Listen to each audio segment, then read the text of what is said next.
जीवनात असा एकही माणूस नाही ज्याच्या आयुष्यात कठीण काळ आलेला नाही। प्रत्येकाला कधीतरी दुःख, अपयश, निराशा आणि संघर्षाचा सामना करावा लागतो। पण खरा फरक इथेच पडतो, कोणी त्या परिस्थितीसमोर हार मानतो तर कोणी त्याच परिस्थितीतून स्वतःला अधिक मजबूत बनवतो। बाबा जुमदेव यांच्या मार्गदर्शनातून आपल्याला एक महत्त्वाची शिकवण मिळते। कठीण काळ कायमचा नसतो, पण त्या काळात दाखवलेलं धैर्य कायम लक्षात राहतं। जेव्हा परिस्थिती तुमच्या विरोधात असेल तेव्हा सर्वात आधी मन शांत ठेवा। घाईघाईत घेतलेला निर्णय अनेकदा चुकीचे ठरतात। शांत मनच योग्य मार्ग दाखवतो। दुसरी गोष्ट म्हणजे स्वतःवरचा विश्वास कधीही सोडू नका। जगाने तुमच्यावर विश्वास ठेवला नाही तरी चालेल, पण तुम्ही स्वतःवरचा विश्वास गमावू नका।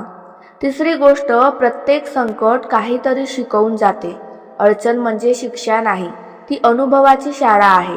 प्रत्येक कठीण प्रसंग तुम्हाला अधिक मजबूत बनवत असतो। कधीही स्वतःची तुलना दुसऱ्यांशी करू नका। प्रत्येकाचा प्रवास हा वेगळा असतो। प्रत्येकाची वेळ वेगळी असते। तुमची वेळही नक्की येईल। लक्षात ठेवा, रात्र कितीही काळ असली तरी सूर्योदय थांबत नाही। तसंच तुमच्या जीवनातही हा कठीण काळ कायम राहणार नाही। आणखी एक गोष्ट, वाईट काळात तक्रार करण्यापेक्षा प्रयत्न करणं महत्त्वाचं आहे। छोटंसं पाऊल सुद्धा तुम्हाला पुढे घेऊन जातं। कठीण काळात संयम ठेवा, चांगले विचार ठेवा आणि चुकीच्या मार्गापासून दूर राहा। कारण संकटाच्या काळात घेतलेले योग्य निर्णयच भविष्यात तुमचं आयुष्य घडवतात। आज तुम्ही ज्या अडचणीतून जात आहात, कदाचित तीच उद्या तुमची सर्वात मोठी ताकद बनेल।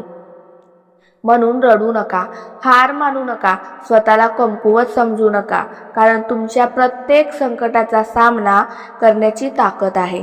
आणि शेवटी फक्त एक गोष्ट लक्षात ठेवा, कठीण काळ तुम्हाला तोडण्यासाठी येत नाही तर तुम्हाला अधिक मजबूत बनवण्यासाठी येतो।